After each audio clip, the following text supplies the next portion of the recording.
आज से 6.5 करोड़ साल पहले एक बड़ा एस्ट्रॉइड पृथ्वी से टकराया। धूल के बादल ने सूरज को ढक लिया, तापमान गिर गया। पृथ्वी पर रहने वाला 25 किलो से ज्यादा वजन का हर जीव खत्म हो गया। डायनासोर्स का काल खत्म हो गया। डायनासोर्स का अंत एक नई प्रजाति के लिए सुनहरा अवसर लेकर आया। ये प्रजाति थी मैमल्स की। मैमल्स यानी स्तनधारी जीव। इन्होंने खुद को इस महाविनाश से बचा लिया था।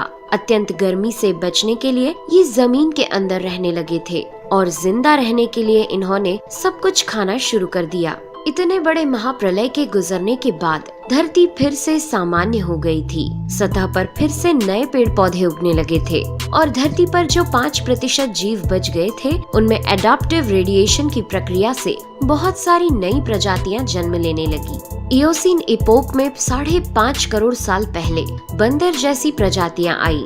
इनकी आंखें सर में आगे की तरफ थी। इसी काल में प्राइमेट्स के सर के अंदर एक महत्वपूर्ण एवोल्यूशन हुआ। इनकी स्पाइनल कॉर्ड को मस्तिष्क से जोड़ने वाला छेद, जिसे फोरमेन मैग्नम कहते हैं, वह स्कल के पिछले हिस्से के बेस से सेंटर की तरफ शिफ्ट होने लगा। यानी कि अब जो प्रजाति आई वह सीधे खड़े होकर चलने में सक्षम थी। आज से 4.7 करोड़ साल पहले धरती के वातावरण में लगातार बदलाव होने शुरू हुए। धरती के टेक्टोनिक प्लेट्स में हलचल हुई, जो धरती के 2 बड़े महाद्वीपों को एक दूसरे के पास ले गई। ये वही भूभाग है जहां आज हम भारतीय रहते हैं। ये है इंडिया, जो एशिया महाद्वीप की ओर तेजी से बढ़ रहा था। इन दोनों महाद्वीप के आपस में टकराने की वजह से हिमालय जैसी पर्वतमालाएं खड़ी होने लगी। यह वही पर्वतमाला है जिसे आज हम जानते हैं दुनिया की सबसे ऊंची चोटी माउंट एवरेस्ट के नाम से। ये पर्वतमालाएं इतनी ऊंची थी कि इससे मौसम का पैटर्न बदलने लगा, जिससे पृथ्वी ठंडी होने लगी। इस पर्वत श्रृंखला से गिरने वाला बर्फ आगे चलकर कई नदियों का निर्माण करने लगा। यह वही नदियां हैं जिससे आज हमारी आधी से ज्यादा आबादी को पीने का पानी मुहैया होता है। ओलिगोसीन इपोक में 3 करोड़ साल पहले ग्लोबल कूलिंग हुई। घास के मैदान बढ़ने लगे और जंगल घटने लगे। तब ऐसे जानवर विकसित हुए जो खुले मैदान में रहने के लिए उपयुक्त थे, और इन्हीं में दूसरे जानवरों को खाने वाले जानवर भी विकसित होने लगे।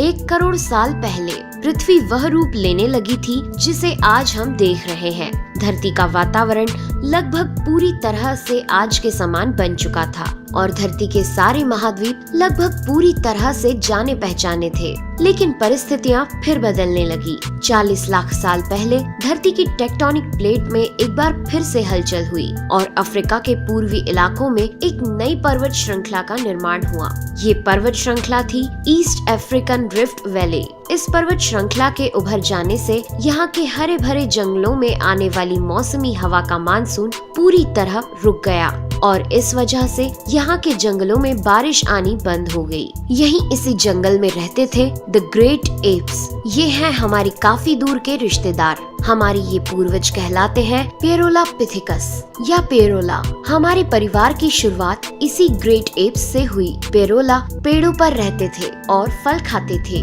वजनी होने के कारण ये एक डाल से दूसरी पर नहीं जा सकते थे, इसलिए ये हमेशा झूलते रहते थे। कभी कभी ये अपने 2 पैरों पर भी खड़े हो जाते थे।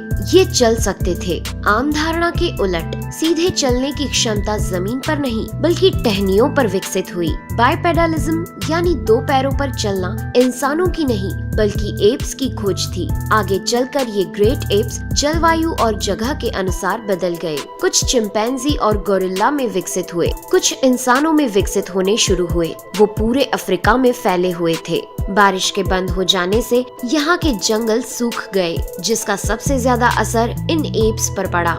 जंगल सूख जाने से इन एप्स के लिए खाने की समस्या उत्पन्न हो गई और इसीलिए अब ये पेड़ों से उतरकर खाने की तलाश में जमीन पर अपने कदम रखने लगे। ये है एडिपिथिकस रेमिडस ये हैं हमारे पूर्वज, जिन्होंने जमीन पर मानव इतिहास का पहला कदम रखा और आज इन्हीं के कारण हमने चांद पर अपना पहला कदम रखा। इनका दिमाग एक संतरे जितना बड़ा था और इनकी लंबाई 4 फीट तक थी। ये हमारे वंश के सबसे पहले सीधे चलने वाले जीव थे। कई हजार सालों के विकास क्रम के बाद ये 2 पैरों पर चलने लगे। इससे ऊर्जा कम खर्च होती थी और ये चलते चलते भी खा सकते थे। 2 पैरों पर चलने से अब ये सीधे खड़े होकर दूर दूर तक नजर रख सकते थे। समय के साथ साथ विकास की प्रक्रिया चलती रही और हमारे पूर्वज धीरे धीरे विकसित होने लगे। 23 लाख साल पहले हमारे पूर्वजों का दिमाग काफी बड़ा हो गया था। ये थे होमो हेबिलियस। इन्होंने पहली बार पत्थर को हथियार की तरह इस्तेमाल करना शुरू किया। जैसे ही इस मामूली से पत्थर पर धारदार किनारा बना, हमारे पूर्वजों के पास एक हथौड़ा आ गया। हमें काटने का हथियार मिल गया, जिससे वह हजारों ऐसे काम कर सकता था जो वह पहले नहीं कर पाता था। पत्थर के इस्तेमाल ने अंगूठे और उंगलियों को मजबूती दी, जिससे हम और अधिक कुशल तरीके से इनका इस्तेमाल करने में सक्षम हो गए। समय बीतने के साथ ही हमारे पूर्वज अब समूह में अन्य जानवरों का शिकार करने लगे थे। ये थे होमो इरेक्टस, जो अन्य जानवरों से ज्यादा होशियार थे। इन्होंने ही सबसे पहले आग का इस्तेमाल करना सीखा। आग की खोज हमारे पूर्वजों के लिए सबसे बड़ी खोज थी। ये उन्हें गर्मी, रोशनी, अंधेरों और जंगली जानवरों से सुरक्षा देती थी और इसी वजह से अब परिवार भी बनने लगे। इन्होंने आग पर मांस को पकाना सीख लिया था। आग पर खाना पकाने का मतलब था कि मांस को चबाने और पचाने में ऊर्जा का कम खर्च होना और इसी वजह से ये ऊर्जा अब इनके दिमाग में खर्च होने लगी और इन्हें कैलोरी और ज्यादा ताकत मिलने लगी, जिससे हमारे पूर्वजों का दिमाग काफी बड़ा हो गया। 2 लाख साल पहले आज के इंसान ने अपना रूप ले लिया था। लैरिंग्स यानी आवाज की जो नली हमारे पूर्वजों में गले के ऊपर थी, वो नीचे आ गई थी। अब हम ज्यादा जटिल आवाजें निकाल सकते थे। हमने बोलना शुरू कर दिया था। पहली बार कोई जानकारी एक से दूसरे इंसान तक या एक से दूसरी पीढ़ी तक पहुंचने लगी थी। यही वो आखिरी विकास क्रम था जिसके बाद विकसित होकर हम बने। हम यानी होमो सेपियंस। 1 लाख साल पहले इंसान कहीं भी जा सकता था। हमारे पास फुर्तीले हाथ और प्राचीन हथियार थे। हम बात कर सकते थे, आग को काबू में रख सकते थे। अब हम अपने अफ्रीकन घर को और बड़ा कर सकते थे। महाद्वीप यानी कॉन्टिनेंट खिसके तो अफ्रीका और यूरेशिया जुड़ गए और उससे बनी एक बहुत बड़ी जमीन जिसका नाम था एफ्रो यूरेशिया। इंसानों के दूर दूर जाने से बहुत बड़ा बदलाव आया। अब हम एक महाद्वीप से दूसरे महाद्वीप में रहने लगे।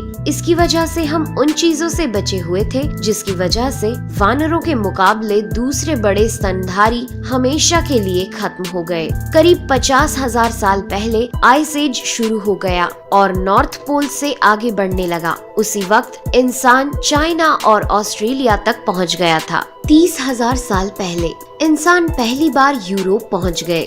जब बर्फ अपने चरम पर थी, तब इंसान अपनी खोज में नॉर्थ ईस्ट साइबेरिया के बर्फीली टंडा तक पहुंच गया। आइस एज के इतने कठिन दौर में भी इंसान हर उस हुनर का विकास कर रहा था जिससे कि वो सच्चे मायनों में इंसान बन सके। हमने खुद को उस माहौल में ढाल लिया। हम ज्यादा समझदार हो गए। उसके बाद हमने पूरी दुनिया में अपनी बस्तियां बसा ली। समुद्र किनारे से पहाड़ की चोटियों तक, हरे भरे मैदानों से लेकर पथरीले इलाकों तक हर जगह इंसान थे। हमारा हुलिया, त्वचा, बाल और आँखों का आकार जलवायु और जगह के अनुसार बदल गया। हमने अपनी आवश्यकता के हिसाब से खेती शुरू की और जानवरों को पालना शुरू कर दिया। हमने कस्बों और शहरों का निर्माण शुरू किया।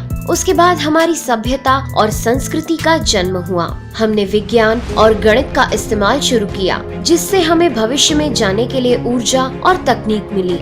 ये है हमारा समय। अब हम पूरी तरह विकसित हैं। हमारे जैसा इस धरती पर अब कोई जीव नहीं। आज हम जानते हैं कि हम कौन हैं, कहां से आए हैं, लेकिन ये तो बस शुरुआत है। अभी हमारा सफर खत्म नहीं हुआ है। हमें अभी और आगे जाना है, आने वाली चुनौतियों का सामना करना है और खुद को और विकसित और आधुनिक बनाना है। दोस्तों आज के एपिसोड में बस इतना ही। वीडियो अच्छा लगा हो तो प्लीज लाइक करें और चैनल को सब्सक्राइब कर हमारा सपोर्ट जरूर करें। यदि आप नए हैं तो इस चैनल पर हमारे बाकी वीडियोस भी विजिट जरूर करें। साथ ही सब्सक्राइब कर नोटिफिकेशन बेल को भी ऑन कर लें। मैं हूं आपकी दोस्त नेहा आगरकर। फिर से मिलेंगे एक नए एपिसोड में। तब तक के लिए दीजिए इजाजत। नमस्कार।